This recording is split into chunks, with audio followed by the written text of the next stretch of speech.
So, hi again. Here's Sam.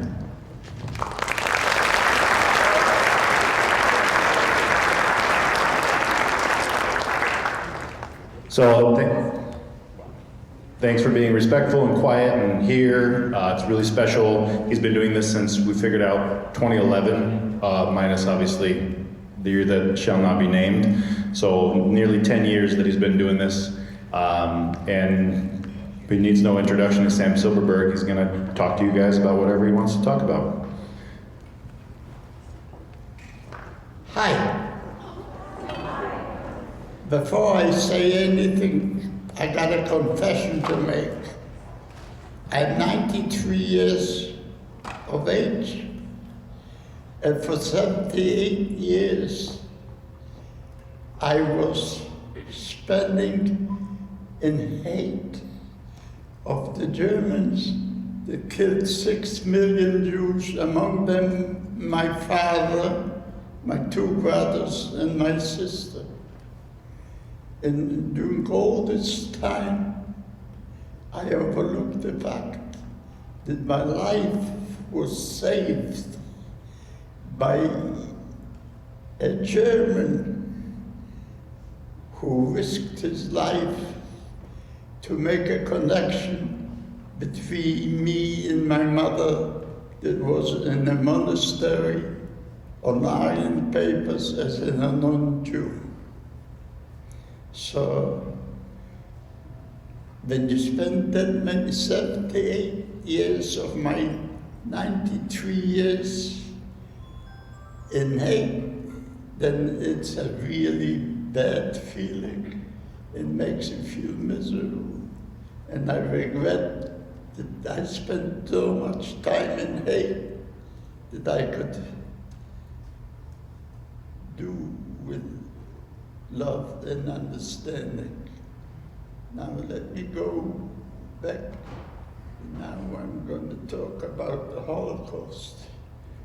Now I want you to know that I was 9 years old in 1938 when my grandfather left Poland, which was a very anti-Semitic country.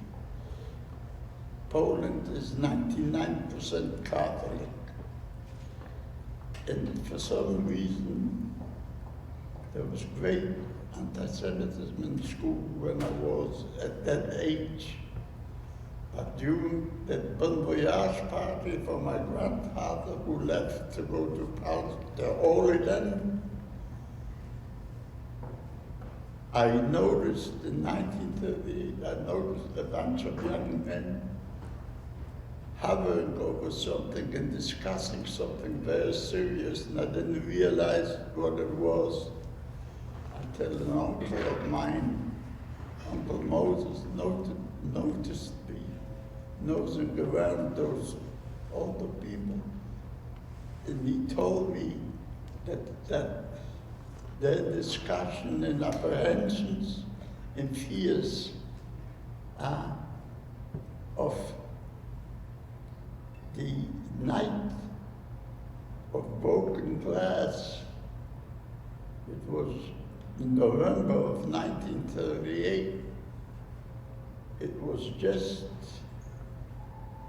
that's when Nazis attacked Jews, destroyed Jewish temples and houses of worship, and prohibited German Jews from practicing their professions and going to schools. And it was then that Uncle Moses told me, look, the Nazis took over Sudetenland. Now, you people that studied history probably know that bullying is unacceptable.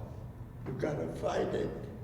And bullying takes place not only in schools of hello, this is or minimal level of bullying takes place in international relations with countries and dictators such as Hitler. And by the way, these days, Vladimir Putin of Russia, and when a bully takes place, people, decent people, that notice it, should not stay silent. Because if you stay silent, or if a country stays silent, in light of bullying, that is tantamount to agreement with the bully. Unfortunately, the whole world did not react properly. For example, in World War II, Hitler had a pact with Japan when they attacked Pearl Harbor, if you remember your history, as well as with Mussolini of Italy. Unfortunately, the Vatican that is in charge and the highest governing body of the Catholic population in the world was silent in light of the slaughter of 6 million Jews. As a matter of fact, because Mussolini the ruler of Italy had a pact with Nazi Germany, the Vatican that's located in Rome was silent about all the atrocities that the Nazis committed against the Jews and the world. As a matter of fact, even at the end of the war, as the Nazis were defeated, the Vatican was instrumental in avenging safeguard and safe passage for Nazi criminals into Latin American countries so they can escape punishment. It's unfortunate that people of religion and fear of God, who safeguard, had that kind of attitude, but that's exactly what happened. Again, I was 9 years of age at that time. By the time I was 10 years old, the Nazis entered Poland. What happened in 1938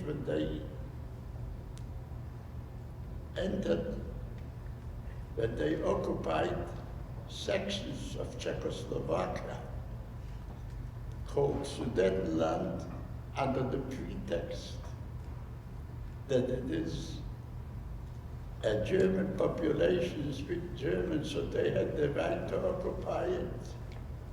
And the world did not react sternly to prevent any further attacks. As a matter of fact, Chamberlain, the Prime Minister of England at that time, was quite appeasing with the Germans, hoping that there will be some kind of agreement not to do any further attacks. But this appeasement only worked to encourage the Germans further until Winston Churchill took over, and then Britain had declared the war with Germany. In 1939, because of the lax attitude of the world in their taking over Czechoslovakia, the Germans occupied Poland. Within 3 days, they marched through and occupied the country of Poland. I was 10 years old, and I enjoyed the military things, and I went down to the main highway where the German trucks were passing, and the German soldiers were singing, heute gehört uns Deutschland, morgen die ganze Welt, which means today we own Germany, tomorrow the entire world. And Deutschland, Deutschland, über alles in der Welt, which means Germany, Germany is above everything else in the world. And with that kind of attitude and pride of the German nation is really superior to anything else in the world. They marched into all of Europe, and in the first week of their coming into Poland, they killed 2 of my uncles and took my father as a hostage as well. So in case somebody shoots or does something to German forces, they would execute them. And we were extremely worried. Fortunately, the family was able to call all the financial resources to buy some Germans and to release my father, and he was there for at least 3 days, and he was unrecognizable. That's how the Germans first occupied Poland. But when my uncle explained to me during the bon voyage party about what's happening in the world, and that the Germans occupied Sudetenland, he told me that the clouds of war are imminent, and the Polish occupation took place.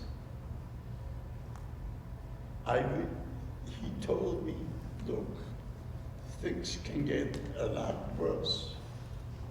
And because we as Jews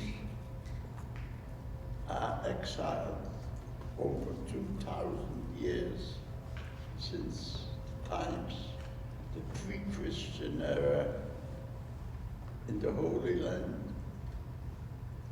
And we always pray, Jews normally pray every Easter, Passover day, which actually Jesus Christ, whose Hebrew name is Joshua, celebrated the Passover, the Hebrew Passover Seder as well. And during that Seder, the Jews, even so they were exiled for 2,000 years,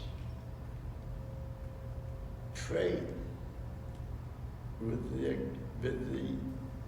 prayer, L'Shana Haba Yerushalayim, which means next year, with the help of God, we will celebrate in Jerusalem as a Jewish capital in this Jewish state. So my uncle, told me that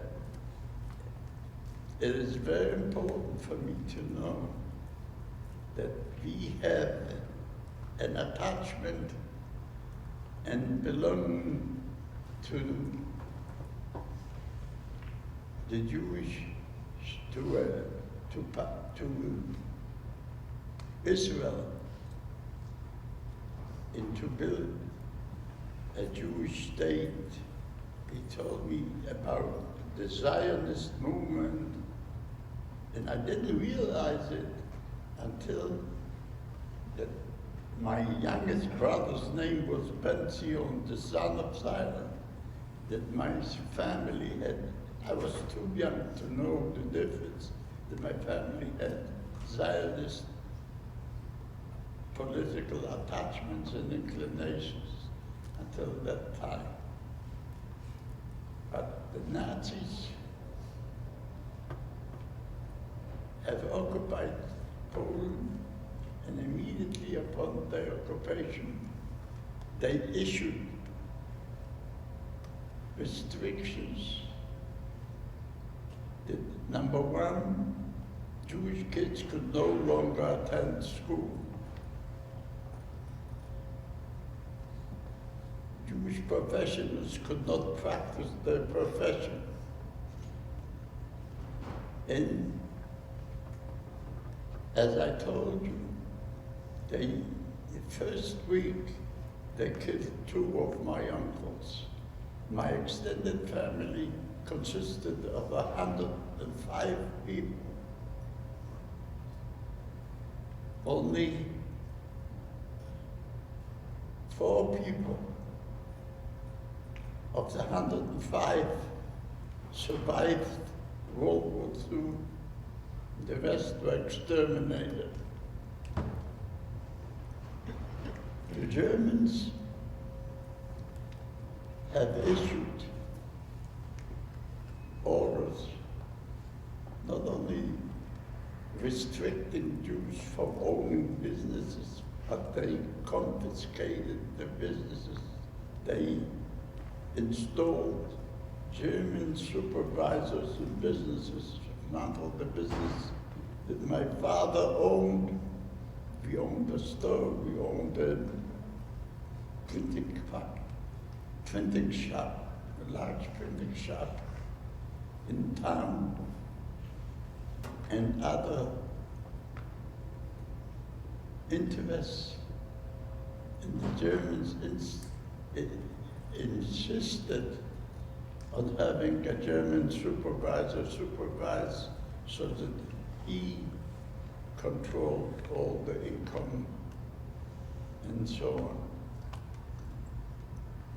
Now, as I told you, I had 2 brothers and a sister. The Germans prohibited Jews from going to school. Now, since the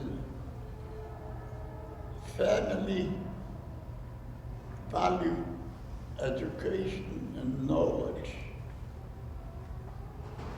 so much, the regimen was that I would go normal times. In the morning I would go to public school, and in the afternoon I would go to a Hebrew school. In other words, from 8 to 12 I'll be in public school, and from 1 to 5 I'll be in Hebrew school. Had very little time to play and do other things. But this all ceased with the German occupation. We were not allowed to go to public school. So, because the Jews value education, so they decided to clandestinely conduct schools for different levels in the homes, and different levels of teaching, in order that their kids don't lose the knowledge and education, which is very important.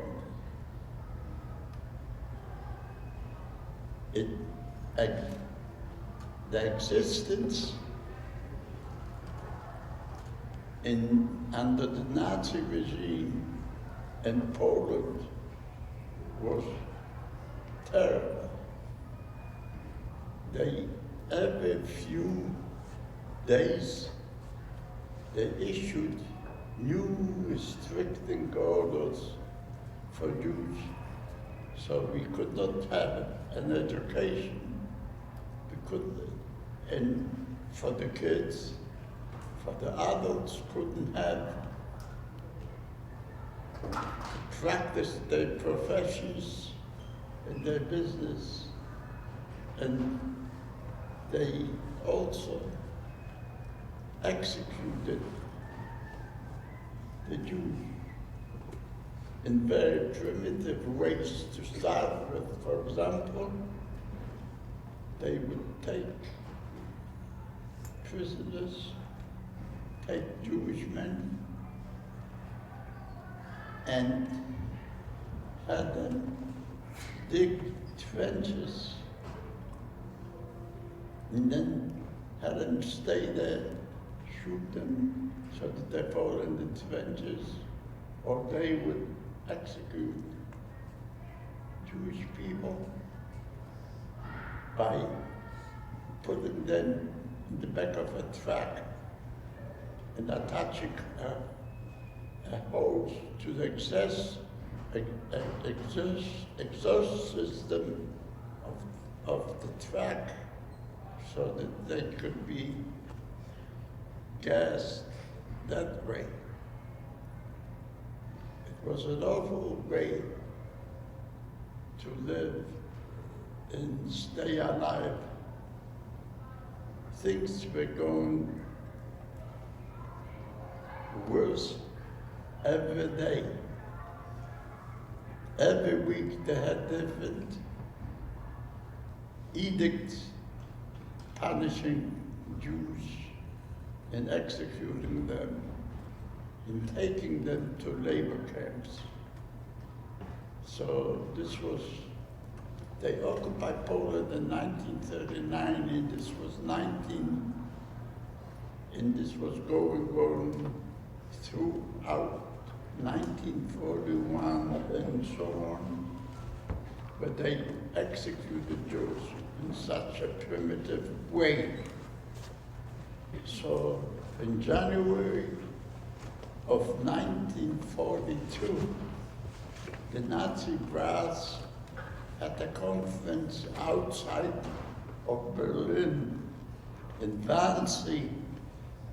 The Wannsee conference was known as the place where they decided what they called the solution of the Jewish problem, and that solution would be to establish a set of gas chambers. It was then where they, instead of shooting them individually in primitive way, they decided that it would be a lot more efficient to get them into a gas chamber and use cyclone B12 to poison them and then cremate the bodies. So this is when they decided to use extermination camps. And you probably heard of Auschwitz, but Poland was fertile ground for extermination camp of all the countries of Europe that they occupied. They found Poland the most a willing country to accept and cooperate in establishing extermination camps. And they had Auschwitz, Majdanek, Bergen-Belsen, and so on. they decided to use a poison. As I told you, cyclone B12, which the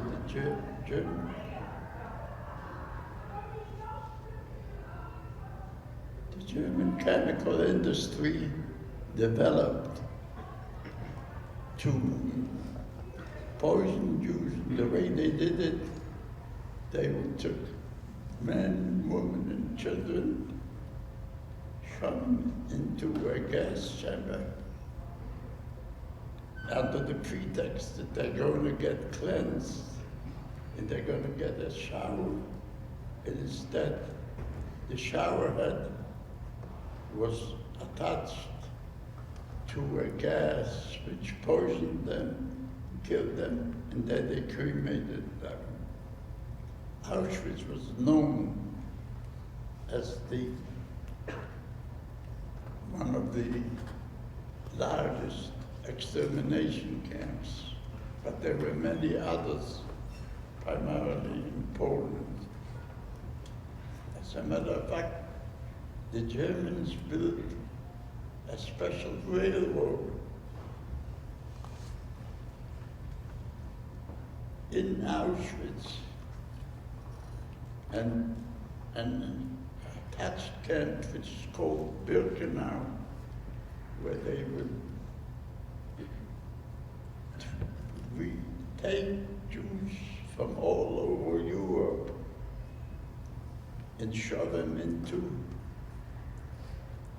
the railroad trains.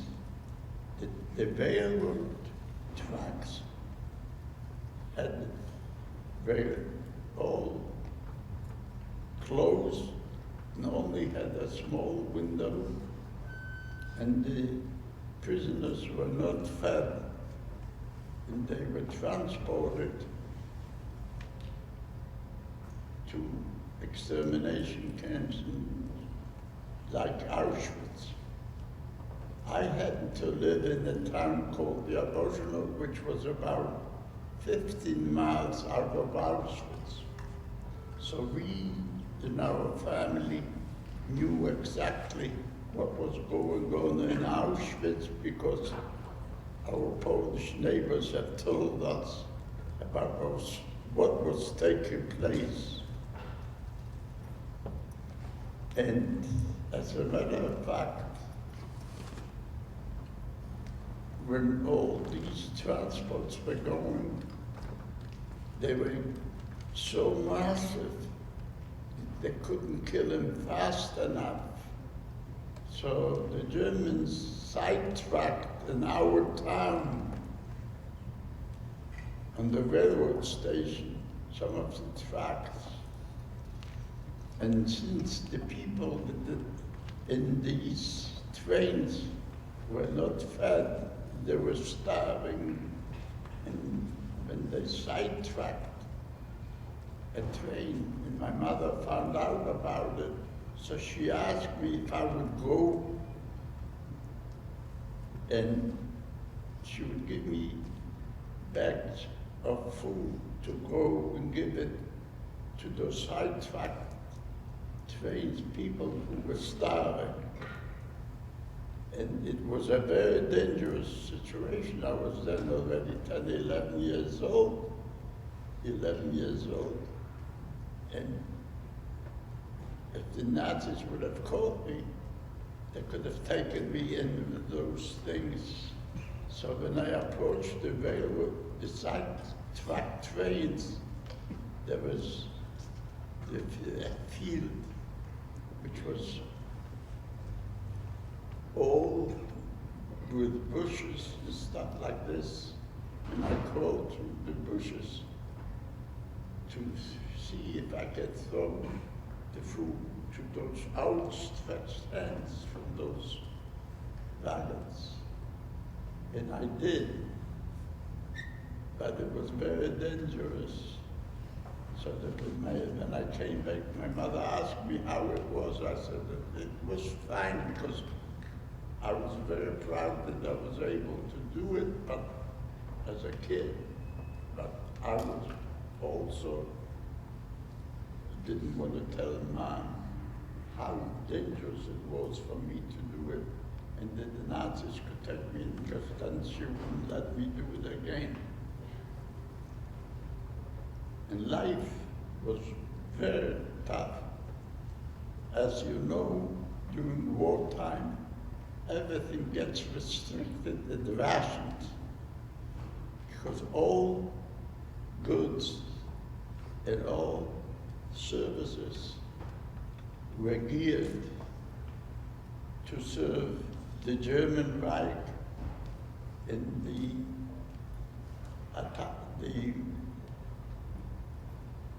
goals that they wanted to achieve of occupying the whole world. And the Germans, slowly, would conduct raids periodically, like every month, every 2 weeks, and collect able-bodied men and taken into labor camps, as known as concentration camps. Then they would take the weak and taken into extermination camps. If you couldn't perform any labor to serve the German Reich, then you were useless, and therefore you were taken to the extermination camp. And gradually they conducted raids to collect people and fulfill the orders of the German Reich to exterminate the Jews. Soon enough, because our town was close to Auschwitz and Germany, they decided to liquidate all Jews from the town, to expel them and send them out to other places, so that they have a greater concentration of Jews. For example, our town had an X amount of Jews. In an adjacent town like Sosnowiec and Krzanów had more Jews. So they took the Jews of those places and concentrated them in an area so that it's easy for the German forces to collect able-bodied men and the weak, the women and children, and send them to Auschwitz. So they conducted intermittent raids every few weeks or month. And it was my task, because my older brother was caught in one of these raids. So since we did clandestine schools in private homes, and I had the other younger brother and sister, so it was my task to take it to their respective classes where they were being taught. And it was my responsibility to make sure that they, in case a raid by the Germans takes place, they don't get caught behind. This has taught me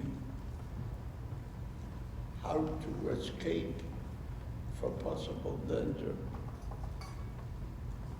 Now, when the Nazis finally decided that our town was to be what they called the Judenrein, means cleansed of Jews, they decided to expel all the Jews from the town.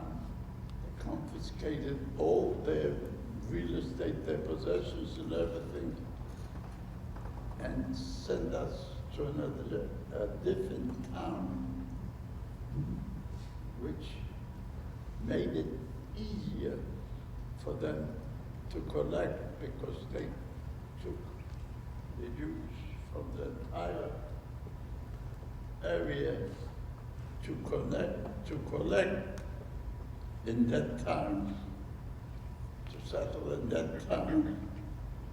So if in our town there were 3,000 Jews, they sent us to a town which was Nobles, where there were 10,000 Jews, and they made all the Jews settle in a restricted area which they call a ghetto. A ghetto is a restricted area, residential area, where only Jews were to live, and they would not allow any non-Jews to live there, because they wanted to have a free range of collecting able-bodied men, primarily the Jews, and send them to labor camps. It was an awful existence, because we had to really, really be careful not to be caught in this. Now, since I was responsible for the two younger kids, I was also responsible, once we moved to the ghetto, for my cousins who were together, because they collected them all in one area.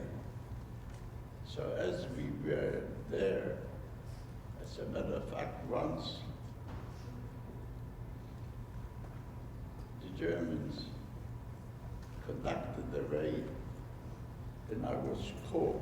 I was pretty good at avoiding being caught all this time, but being in that ghetto in the new town, I didn't know my way around. So I was with my younger cousin. I was caught, taken into a assembly place where they got all the prisoners, and the whole bunch of kids, and we were destined to be sent to Auschwitz. The Germans told us we're going to go to a camp where we are going to be free and all this, like a summer camp and all this. But sure enough, I realized that this was all a lie. And so I told my cousin, don't believe a word that they say. And sure enough,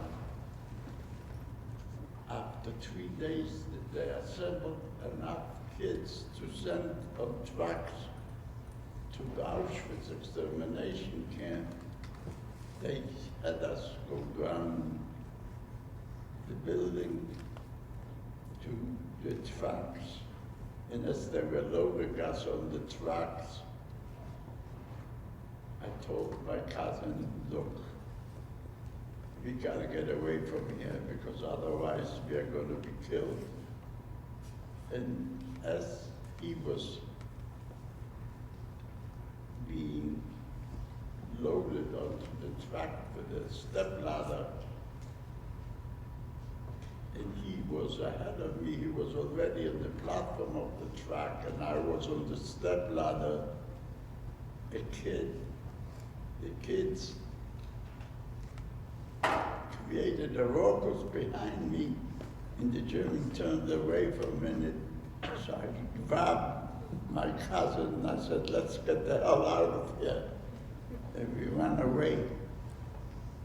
And we were able to escape. And I remember that the whole neighborhood had their doors and everything closed. All the gates to the houses were locked because they were afraid the Germans would conduct further raid. I didn't have where to go. So I was lucky to jump into a large trash can and covered myself, and I was shivering, shaking, worrying what's going to happen because I didn't want the Germans conducted raids. So as I was there, I was waiting. It was awful. Finally, after a while, I heard people walking by. Finally, after the raid stopped, and they spoke Polish. So I opened the cover from the trash can, and I asked them to give me enough to give me some money for fare, so I can ride with the railroad. I can ride with the tram to where my father and family are located, the ghetto.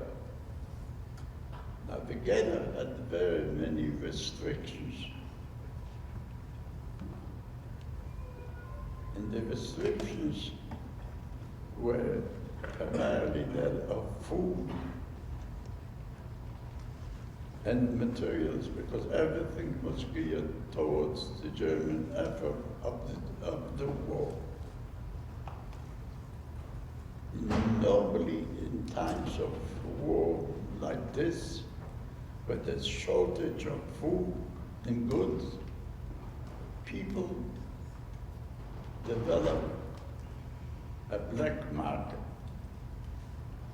And I was young, but since conditions in ghetto were so restricted, so my father decided that it would be a good idea for me to trade in the black market. In other words, it consisted of this. People in the ghetto had various professional abilities. They were shoemakers, they were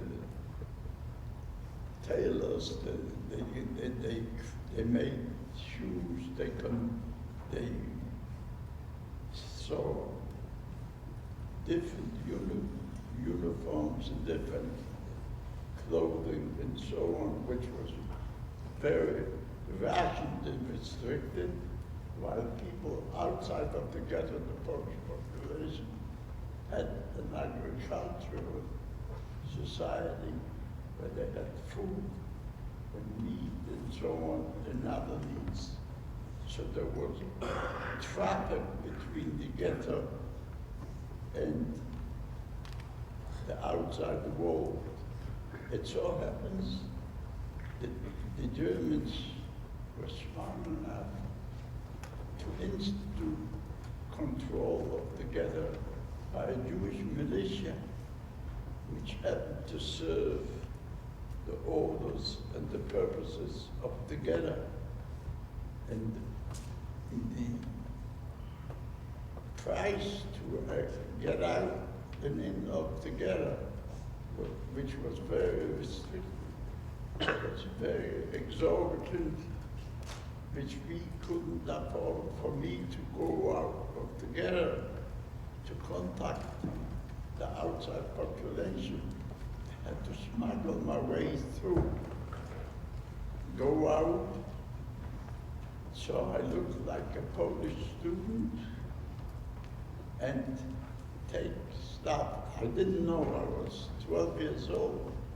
I didn't know how to deal in trade in stuff. So my father told me that I can take the shoes and clothing that was manufactured in the ghetto. You take an item that costs $10, $12. You sell it for $15 and $20 outside. And then you take that money from outside and buy food products, which are in great shortage because of the rationing in the ghetto. So I went out. Going out of the ghetto was subject to penalties and so on, and had to use the tram, which I was prohibited using because I was supposed, I went out and acted like a Polish kid. Had they known that I was Jewish, they would have taken me right in. As a matter of fact, at one point, when I came back to the ghetto, I was stopped by a German policeman, and he asked me to, he said, "Oh, stop." And I had 2 bags of goods.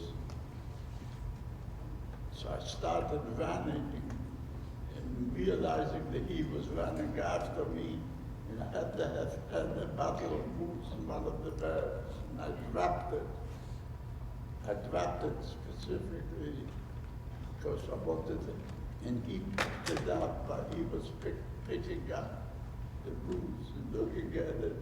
I went into the ghetto and I escaped, and it was applauded by my parents. But because there were intermittent raids in the ghetto was surrounded by a barbed wire. We had to be very careful, and we had to hide from the Germans while the raids were conducted. So my father, after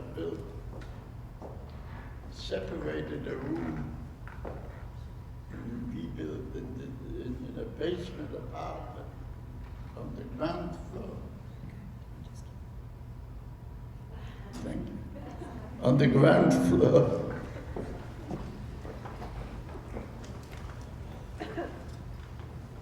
And so he separated the room. He built a stove with a baking compartment to make the baking compartment served as an entry into the room, which was so that we can slide in and wait out during the raids so that we are not caught in the raid. That room was built to facilitate for 14 people. And in 1942,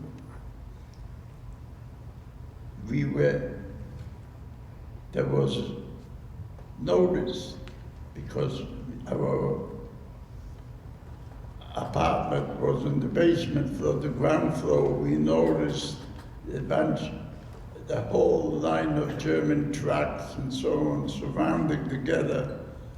So we ran into that hiding place to wait out the raid. But as the raid was being conducted, we could hear the German trucks because we were in the basement above on the road. walking by, and we heard the loudspeakers saying that all of us should report to a main place where they will make the selection and so on. We heard it, and we ignored it, and everything was fine. But the Germans went up to the apartment above us. Now at that particular time, there were by the hiding place was built for 14 people. It was, at that time, there were about 20 people in the hiding place. And we heard the Germans finally walked in the apartment above us, and you could hear the steps of the German soldiers, where they shouted, "All of you, get out." They didn't know about the hiding place, but it so happened that there was a mother with a baby there, and the baby started crying. So this kind of revealed to the Germans that there are people there. So they went with an axe and opened the floor above us and instructed us to go out. The mother of the baby felt very bad because she put a pillow over the baby's face to subdue the cry so the Germans would hear it, but it was to no avail. And unfortunately, she had to suffocate the baby, and we had to go out, so everybody felt bad. And that's when the Nazis liquidated the ghetto. At that point, my sister was in a hospital. There was only my father, mother, and my younger brother.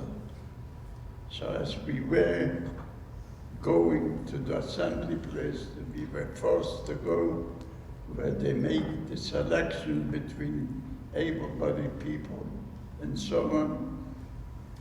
And the week, that ghetto had about 36,000 people. So you can imagine an assembly place of 36,000 people, German officers with dogs and whips were making the selection, and being, by that time, 13 years old, I realized that I would be destined to go to Auschwitz, and there was no way out. My sister at that time was in the hospital, so we knew she's going to be taken to Auschwitz. So when we came to the selection place, we were ordered to go. It was a miserable sight, seeing people walking with their belongings, hoping to survive. They were going to the assembly place. It was an unbelievable sight of agony and pain. There were ropes designating sections to able-bodied men, and then to women and children and so on. So when we went there, my father decided that my youngest brother go with my mother, and I go with him on the line in the rope of sections. But I realized at that time that I would be destined to go to Auschwitz extermination camp.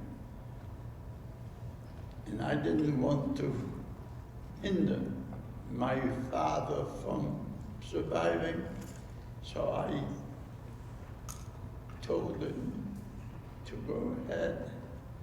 He went ahead, and he was appointed to go to the section with the able-bodied men, and I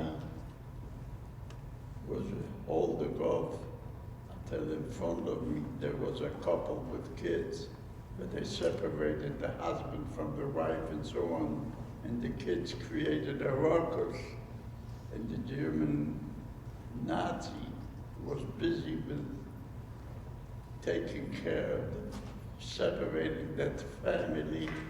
I was able to smuggle into the section where my father was able-bodied man. Now the problem is, I was only 13 years old, and sure enough, they would take me into Auschwitz extermination camp. What the heck do I do now when I saw this whole thing? Luckily, there was a construction site on the side, so I took a cinder block and stood in the back of the line, so that when the German officer with the door came and made a selection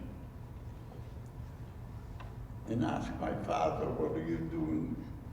What is your profession?" So he said, he's a Maurer in Germany. He said that he's a construction guy. And so he sent him to the able-bodied man. Then he came, he asked me, "What the heck are you doing?" Well, I told him I am a construction helper. So luckily, he didn't notice me. The Germans never look down, they always look up. He noticed me. He pointed me to the able-bodied man. So I was very happy. And then, but I couldn't get off the cinder block while he was looking like to wait. He went further down the line, and I snuck into the section where my father was. So I was taken with my father to a camp, to a concentration camp called Annaberg. We were loaded on a truck, and as we were on a truck, to wait until it gets filled with people, I could hear the cries of how the Germans were hitting with their whips women and children and so on. It was an awful sight to see. I hoped to see my mother, but I didn't. We were taken to Annaberg concentration camp, where we built houses for about 3 months. The place was barbed wire, and I was a pretty wild kid, and I always wanted to escape. And my father told me, "You see that wire? It's electrified." As a matter of fact, in the book that I had, I took a picture of that wire electrified with the guard tower and all this. And it says, it's dangerous, it's life-threatening if you trans, because the fence was electrified so people don't escape. And my father warned me, don't get crazy ideas and to escape. We were in that camp for about 3 months. It was in the midst of a forest. We had no contact with the outside world. After we finished the construction of the barracks for future camp, the Germans sent us to a camp called plaque, which was next to an industrial complex, where we were numbered with a tattoo. So I have a tattoo on my arm, which is 178 509 178509. My father's number was 178 508, which is 178508. He did not survive. Now, it was an industrial complex. We had the ability to meet, to be intermingled with other people during the working period. It was about 3 miles from the concentration camp to the industrial complex. We were issued striped uniforms, prisoner uniforms, and wooden sole shoes, and so on. And we were shackled every day from the concentration camp to the industrial complex. It so happens, the industrial complex, I was assigned to an electric welder. I keep taking it down, I'm sorry. I was assigned to electric welder, who was a German that was on the Russian front. He was injured, he had a limp.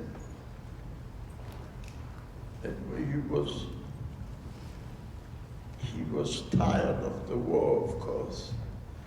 He realized how bad things are, and I was treated pretty well by him. And in that industrial complex,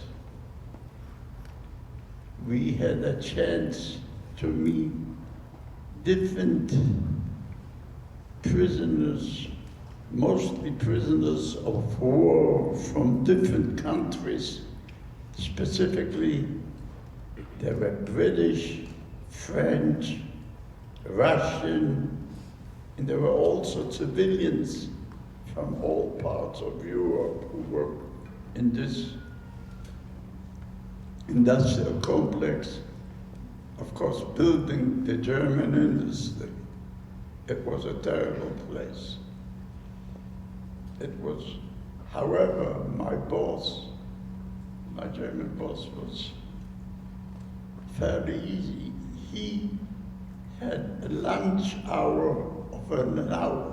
Most prisoners of war, most concentration camp prisoners were only allowed a half-hour lunchtime, so I had an hour, because he took an hour of lunch as an electric welder. Since he was German, he could do it. So during that half hour, I had the ability to contact other prisoners of war to find out what was going on, because we didn't know what was happening in the world. Fortunately, the British soldiers had a clandestine radio, so they could inform us of what's going on in the war, and so on. So we got trickled down information. And the other thing is, Allied bombs by that time started bombing the area, and there were alarms going off, and German anti-aircraft artillery was shooting at the airplanes, and the airplanes were dropping bombs and so on. And since I wanted to escape from concentration camp, that fact that they drop a bomb would enable me to go, because the rule of the Germans had was, if one person escaped the concentration camp, they would kill 10 prisoners. And so the only time I could escape, if the Allied bombs dropped the bomb, and it was presumed that I died in that situation, so there was no repercussion for other prisoners. As a matter of fact, it so happened that when there was an alarm once, I I escaped the area to go free. And I was out. It so happens that the planes didn't drop any bombs, so there was no excuse for me to go, because they would have killed 10 prisoners, including my father, because of that. So, can you imagine, as a 14-year-old kid, I had to come back. That was a miserable decision, but I had to make it. I came back. Things were going bad. The concentration camp, the rations, the fighting for food and everything was so atrocious, so bad. People were dying of starvation, and I mean, there was crematorium. We were in Barrack 15, right next to crematorium, and you could smell the smell of death from burning bodies in the crematorium. Sure enough, slowly, this was going on, and this was already 1944, winter was February of 1944. As we were led, in 1944, we were led back from the industrial complex to the concentration camp, and we were shackled. We were 5 in a row shackled to each other. And as we were walking in the snow, it was February of 1944, we were walking in the snow, I noticed a woman walking in a coat, which was almost like my mother's coat. And as we got nearer to that, I realized it was my mother. And since I was shackled, I was in the middle. So I nudged the guy next to me and I said, "Look, this is my mother." He said to me, "Look, kid, shut up. Because if you make a lot of noise, they'll catch her and they'll take her in." So that's the first time we realized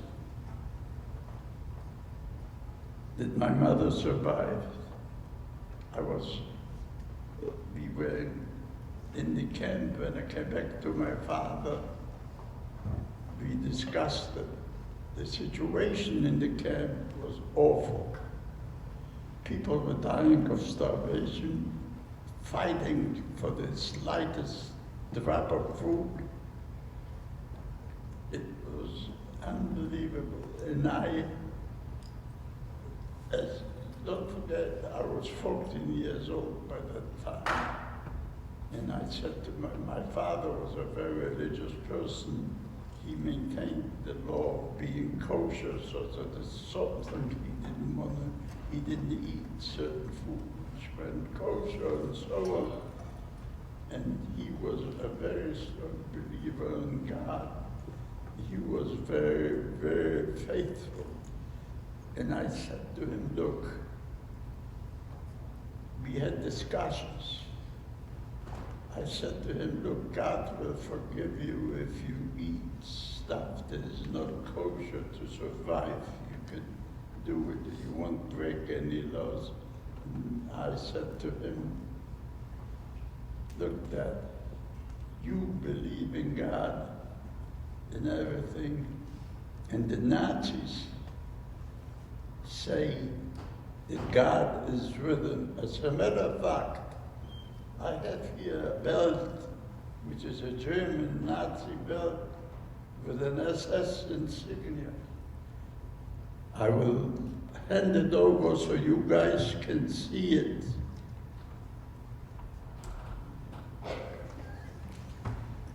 You guys can see it. And the SS insignia says, "Gott ist mit uns," which means God is with us. And my dad, who was a very religious man, was praying to God, and I said to him, "Look, how is it possible that God, who is also merciful and so good, is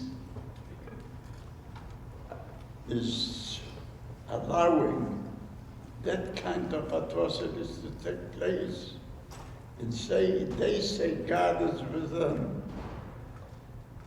And I was very, very sad to see so much death going on around me. And I said to my father at one point, look, Dad, what's the point of me living and then serving the German industry and then dying? I'm better off committing suicide and not giving service to the Germans. So that my dad told me, look, you got to believe in God and hope that everything is going to be all right. You got to be an optimist. You can't be so pessimistic about life. I said to him, and he said to me, look, you see, your mother just showed up. And I'll tell you something else. I'll tell you the story of two flies. One of them was a believer, the other an unbeliever, but you don't believe, so I'll use the term. One fly was an optimist, the other fly was a pessimist. Both flies fell into cream. The pessimist had no faith in God, no belief in himself, nothing. He just drowned in the cream. The optimist, however, had a lot of faith and self-confidence and started kicking with the legs and flapping the wings back and forth until he made butter out of the cream and got out. So let that be a lesson to you. You gotta have faith, you gotta fight to get out. And now that my mother showed up with all this, so he proved himself to be right. And everything was good. The concentration camp life was the way it was. We were rationing stuff. Luckily, we didn't smoke, so we could trade in our ration of tobacco, which was basically almost wood grain for people that smoke for food. So that helped us. Things were in concentration camp were miserable. Even so, now that my mother showed up, was a question, how do we make contact with my mother? My father tried to approach different men and claimed to have connections to see if he can make contact with my mother. Nothing was available, so he asked. I told him, look, my boss, who is a German, and he rides a motorcycle and so on, and he is pretty decent to me. I think I could approach him and see if he can contact my mother. So my father was very reluctant to trust a German to do it, and so on. And so he told me, you know what? After all his efforts failed, you can try and tell him that you have an aunt who is in the monastery and so on. Would he be willing to go and make contact? So finally I asked him, and he said yes. He contacted my mother, who was in a monastery, who would bring back some food and goods for staff. So we had contact with my mother. The place of the monastery was nice, Neustadt. It's a German town in Oberschlesien, which is about 40 miles north of Poland, west of Poland. And since we had contact, it was a lot easier and a lot better. But things were going well until January, which is actually last week. January was the 78th anniversary of what's known in the annals of concentration camp history, the Death March. On January 21, 1945, we could hear artillery and so on in concentration camp. The Germans decided it was a Sunday that they would evacuate the camp and march us. The camp consisted of 4,800 prisoners. By the way, I want you to know, the doomed death march. Only 800 of the 4,800 prisoners made it to their destination. The rest of them perished. I was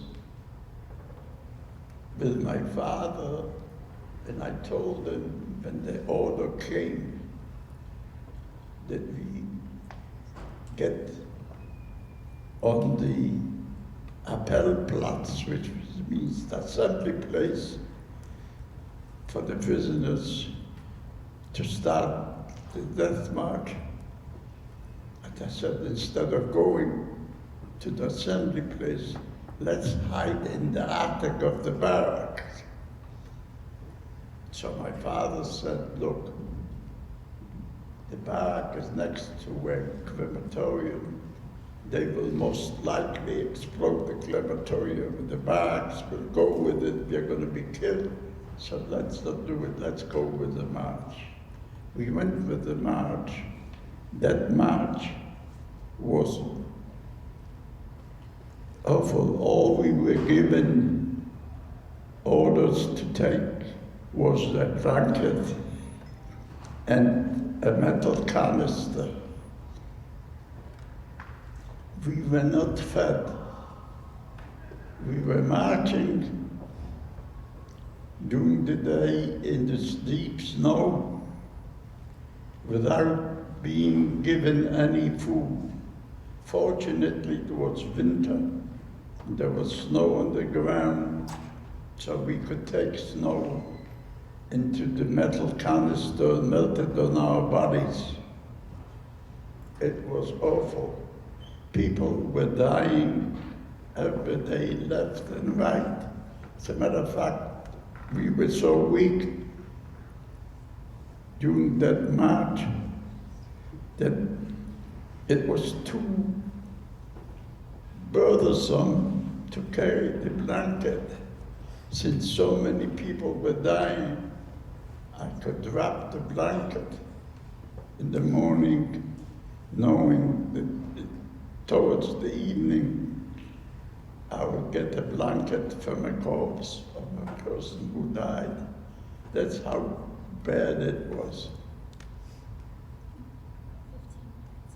Yes, I'm done. Okay.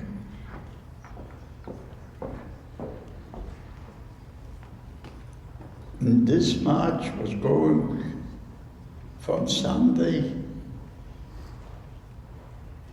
through. And every night they would take us into barns.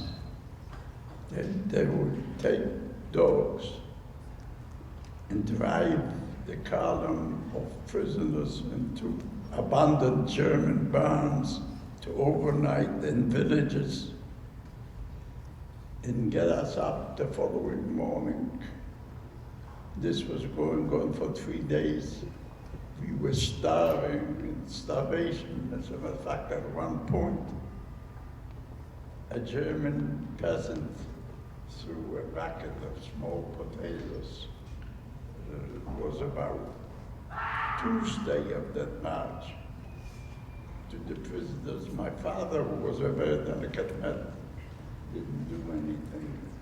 But I, among other prisoners, jumped on it, managed to get a small potato that he cooked for the pigs and threw at the prisoners.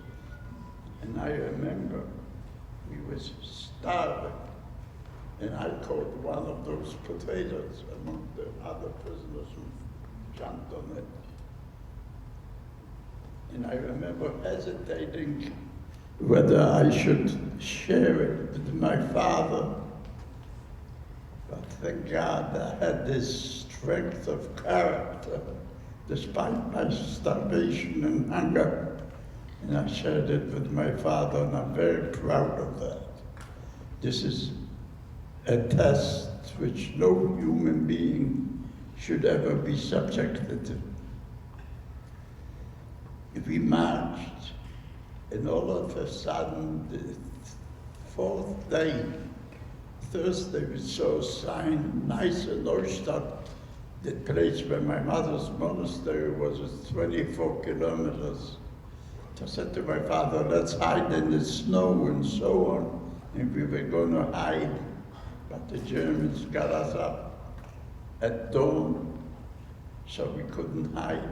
And as they took us out from the village onto the main road, they stopped the column of concentration camp prisoners at an intersection of the village and the main road. And as they stopped us, that was the 26th of January 1945, as they stopped us on that intersection, we could hear Russian artillery already all over the place. Then the Russian planes attacked German convoys, while German peasants, Germans ran away from the Russian occupation because the Germans conducted miserable atrocities against the Russians, and they were afraid of retribution. It was an awful sight. There was snow. People already were starving, and we were emaciated. It so happens that that day was the death anniversary of my grandfather. And as we were standing, my father, being an Orthodox Jew, said had to say a memorial prayer in front of the 10 men. So he was reciting the memorial prayer. And as he was reciting the memorial prayer, I saw a row of French prisoners of war being led out there. And since I had a French sweater in uniform behind my strapped concentration clothes and so on, and I noticed the Nazi guarding us was busy with us on the sled where his belongings were. And among all this orchestrated 26th of January day with clouds in the sky, with artillery shooting, Germans running away from the Russians and all this. And my father saying to Freya, I noticed the Nazi guard turned around. I just poked my dad on the shoulder and said, Dad, I'm going. I went 24 kilometers, is about 15 miles. I was weak. So, and I said, I'm going. And I was emaciated by the time. And I suffered from dysentery, which I didn't want my father to know about, because that was the first sign of death. So, I went through a bunch of German Hitlerjugend kids were watching it, and I said in German, you lousy Jew bastards, and so on, so that they don't take me for one of the prisoners, because I was by then having the French sweater and all this. And since I suffered from dysentery, I had to relieve myself. I went to Slovak and back up the road, and I don't know what happened. I passed out. But suddenly I woke up. I joined the convoy. And as I joined the convoy, I noticed a horse led sled. I smelled something so good, which was a cat on a snow horse, led sled with a French prisoner of war and a German guard. So I jumped on the back of the sled and I poked the French prisoner of war and I told them in French, monsieur, I told him, look, I'm Jewish, would you please give me a piece of bread? I remember like today, he gave me a bowl of French onion soup with a piece of bread and melted cheese on it. It was like heaven. I wish I could have shared it with my father, but that was it. And I went with the German woman, with all the German people that escaped, trying to escape from the Russian onslaught, leaning towards Nice, and intermittently Russian planes were shooting a German convoy, so we had to run into the field so we don't get hurt. So I kept walking, and the German woman would tell me how the whole German propaganda about the war. In any case, I went and kept going, and I didn't realize that Nice Neustadt, Nice is a river, so there was a German sentry on the bridge of the river when I get to the place where my mother was. So when I approached the place and I came to the sentry asked me, show me papers. So I told him in German, of course, broken German. I had no papers. I was working for peasants, and as the Russians were shooting everybody dispersed into the fields, and my boss, my peasant, I lost him in the field, and he had my papers and so on. So he argued with me back and forth. He says, get the hell out of here. So I went out. I was happy to get out into the town. Going to the town I asked a bunch of kids where the Klosterstrasse 612, which means the Monastery Street, number 12. It's where my mother was in the monastery. So we go up the street to the right. I go up the steps and I go open the door to the monastery. And there was this big cross on the left. Gorgeous stairway. Everything was transparent.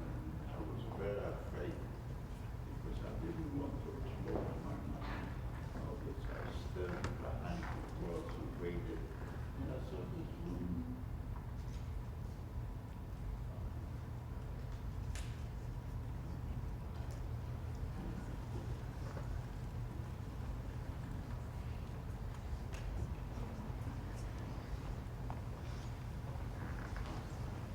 Can you hear me?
So I said to her, Mama, don't you recognize me?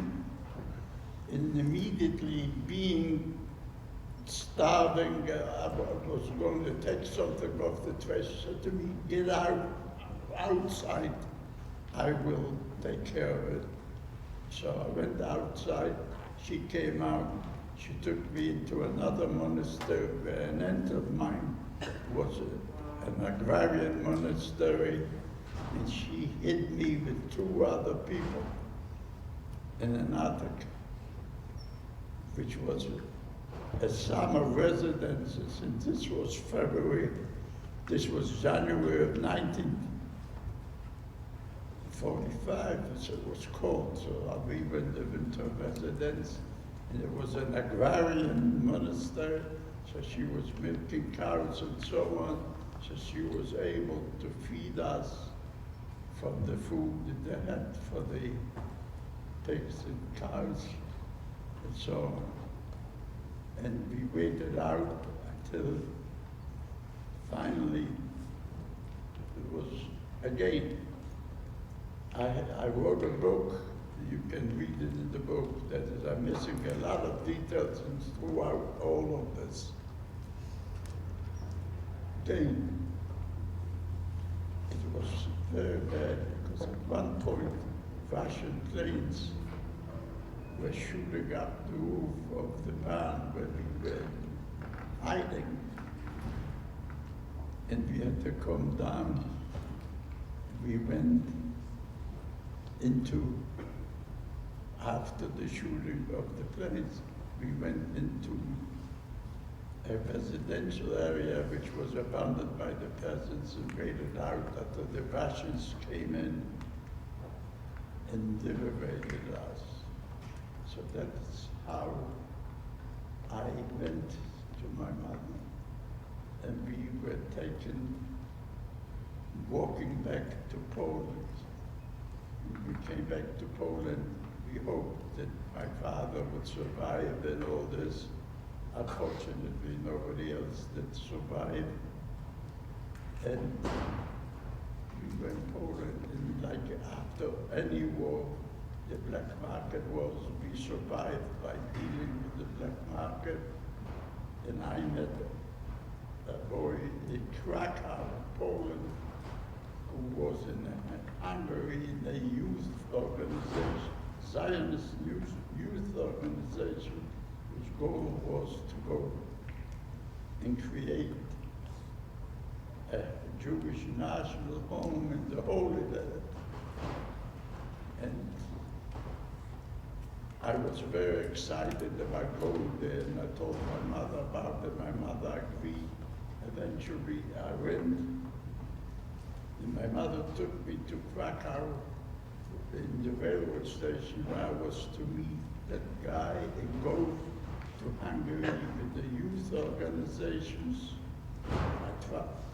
And my mother, while she agreed that we were at the railroad station, my mother was crying. I says, please don't leave me, because we lost the whole family. No, I said to her, look, Ma, I have a goal to fulfill.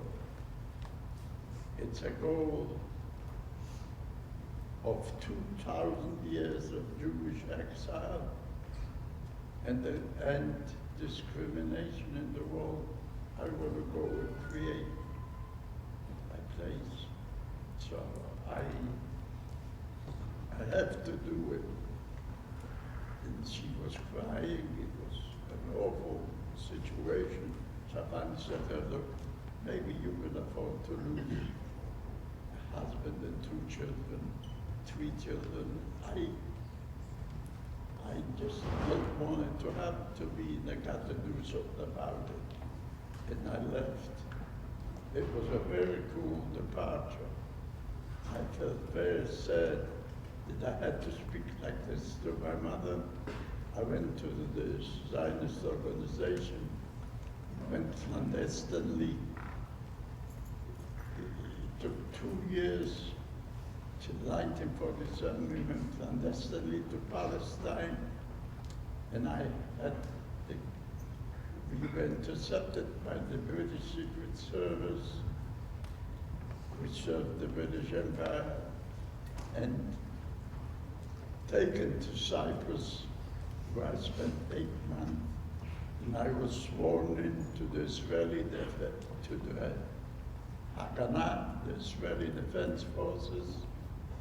I had to have broken a leg in the exercises. And in August of 1947, came to Palestine, because Her Majesty the Queen allowed 500 orphans to go to Palestine. And I joined a pioneer movement and was inducted into the army.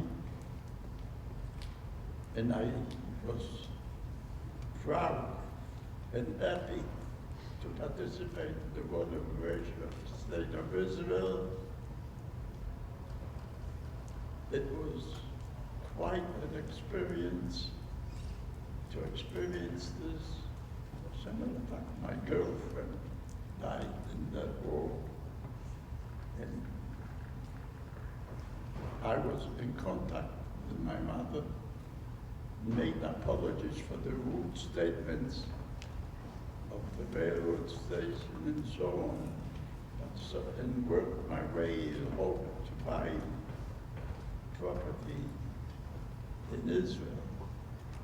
Unfortunately, the valuation came, and all the hard labor, the money that I saved was worthless. So, and my mother in the meantime went as a refugee to the United States. So I finally decided to go and join my mother in the United States. When I came here, I went to Rochester Institute of Technology, the School of Printing, where I got my bachelor's degree. And in 1958, I was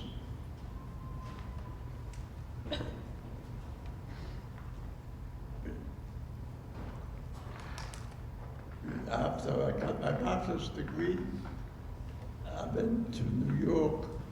I was working as a linotype operator, and then a publishing company. And then I met my wife, And I had my darling daughter here, who was very helpful, and we were married and everything. I did all sorts of business and so on, and I'm a happy person to have them here. Thank you very much, and I am very appreciative of my daughter, now being 93 years old, that she's helping us. Thank you very much.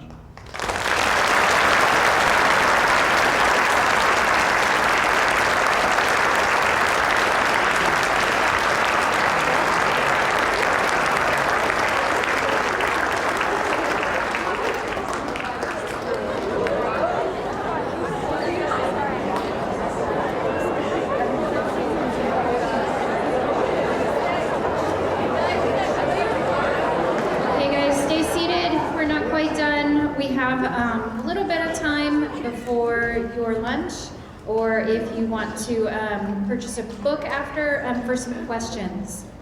So if anybody has a question, we'll have teachers help sort of field those questions, and we'll relay them to Sam, and he'll answer any questions that you may have. So just raise your hand, and we'll have Mr. Connell, Mr. Payne come around and help with questions. Any questions?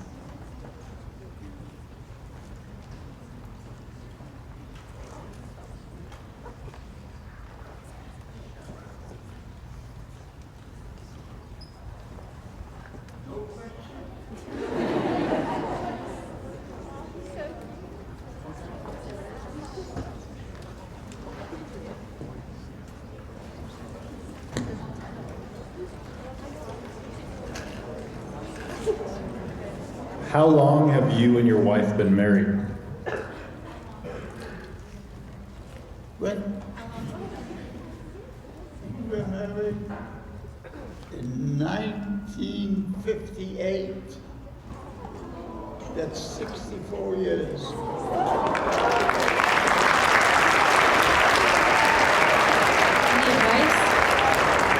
Any advice? Good.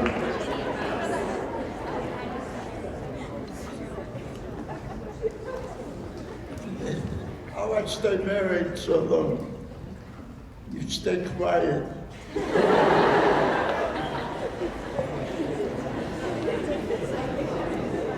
Any other questions for Sam? Did you have any prized possessions as a child that you missed? Did you have any prized possessions when you were young that you lost throughout your experience that maybe you wish that you had back? Any like prized possessions, anything special to you when you were little? And I was, Before like the Nazis came and something? well, when the Nazis came, we lost not only friends, we lost everything. It was an awful experience. Awful is not the word, it was a miserable life. It was very, very unbearable. Fortunately, I was lucky enough, with God's help, that I survived.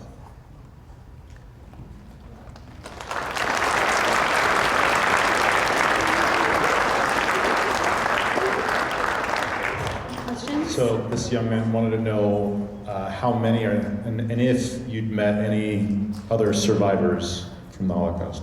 So how many other survivors have you met from the Holocaust? I met survivors of the Holocaust at various stages of my lives, and we each had a different story. We went through the pain and suffering at different levels in different places. But fortunately, it was very, very unusual to escape. Again, I spoke to you for about an hour, but you will find a lot more details in various ways in the book.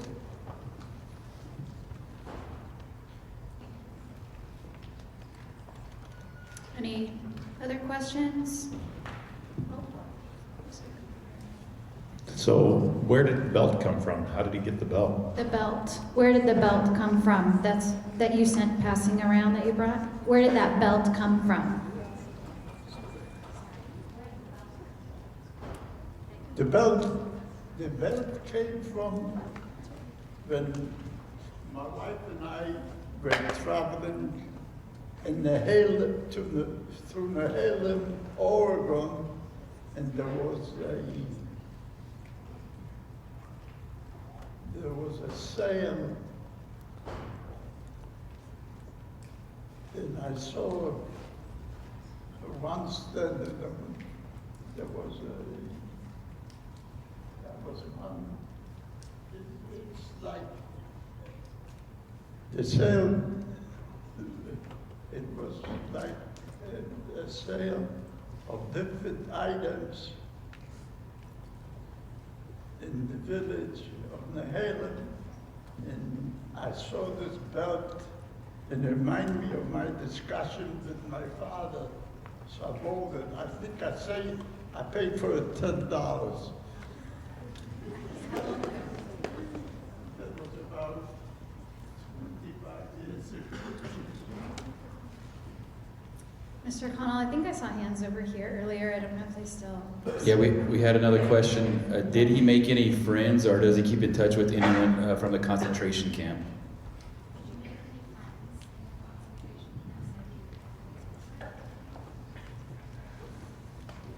No, nobody that I could keep in touch with, because I don't know, I didn't meet many people that survived. Only 2 people survived with me that escaped, that was saved by my mother and my aunt.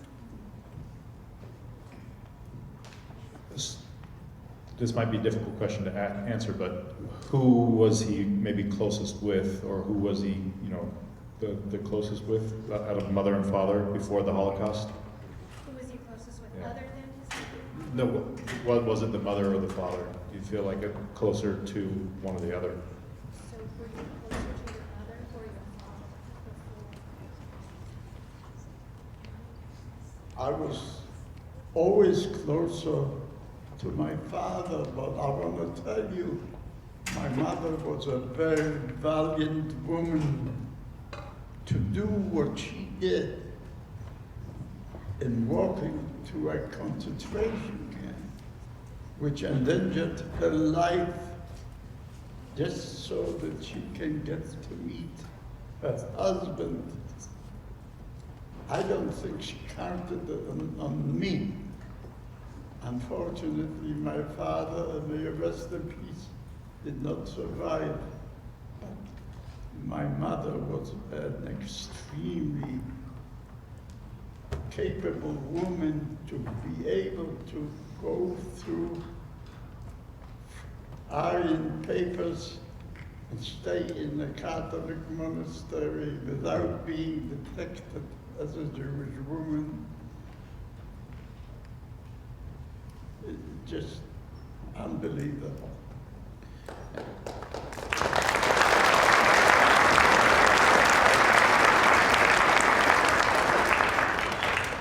So, how was it integrating into America as a refugee?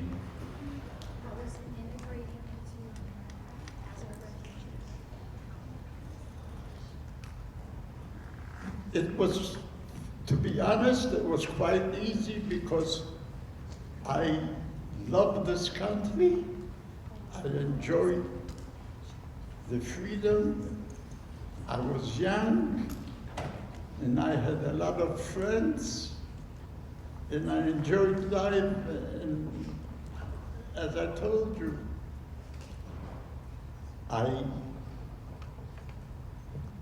was able to free myself of a lot of guilt and a lot of stuff and enjoy every day.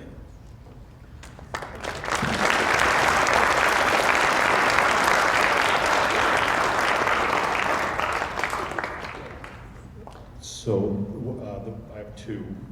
One of them was after he told his mother he was leaving to go fight in Palestine, did she eventually support him, or did she kind of, did they leave on, kind of sad terms?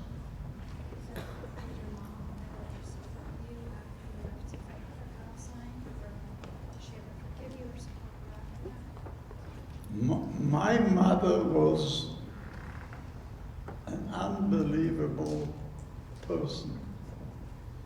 She was, as I told you, very capable. The answer is yes, she supported me to come here to this country. But thank God that I had the ability to work my way through college.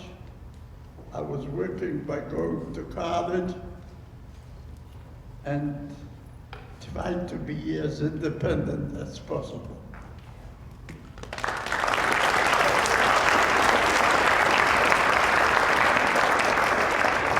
And then the other question was, what was his motivation? What was his inspiration to keep pushing in the camp? What kept him going?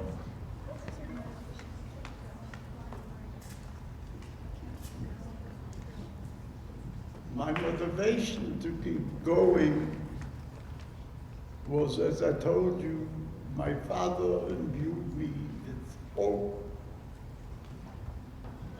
I remember I told you I was very pessimistic. I told you the story about the two flies.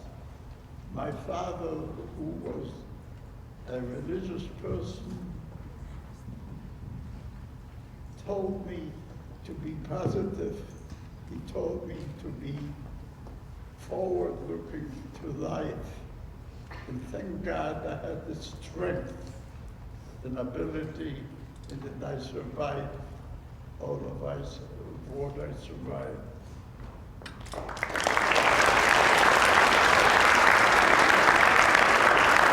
Just one or two more questions, okay, and then anybody that would like to purchase a book can come up. So one or two more. So we had a question from this side. What did he enjoy doing prior to the Holocaust, or share a good memory from before the Holocaust began?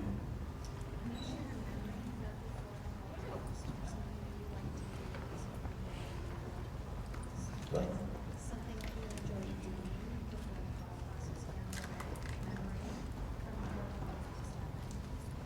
the memories before the Holocaust are very, very brief because I enjoyed sleigh riding in Poland. I enjoyed those things as a kid. But all this didn't last very long. The Holocaust came at a very early age when I was just about 10 years old. So you can imagine that the rest of my life after the age of 10 was just merely a struggle for survival.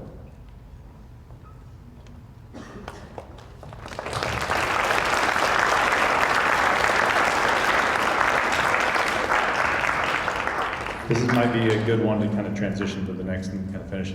How long did it take to write the book? And what was the motivation to put your story into a book?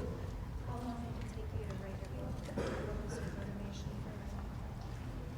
for it? The motivation to write a book, first of all, was to have a documentary of what transpired. As a matter of fact, I went back in 2002, to Poland with a friend of mine, and then my wife joined me and the kids.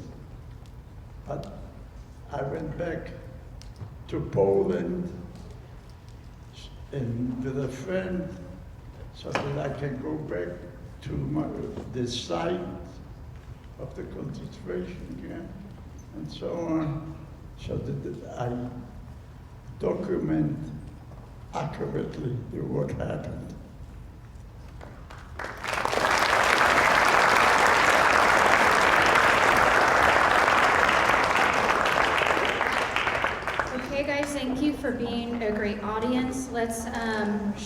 well, before we actually leave though, I do want to just thank Sam again formally. You guys may not know this, but Sam, you may not know this either. Sam's been coming here for 10 years to talk to students and share his story with.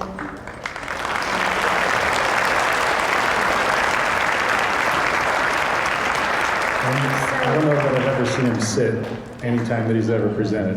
You don't sit. The entire. You never sit. No, you don't.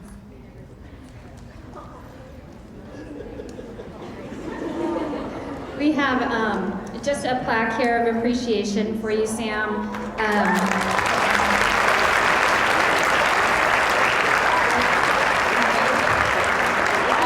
He's been coming for 10 years, and at the bottom it says that you've impacted over 4,000 students at our school throughout those 10 years that have heard your story and that you've made a difference in their lives. So thank you.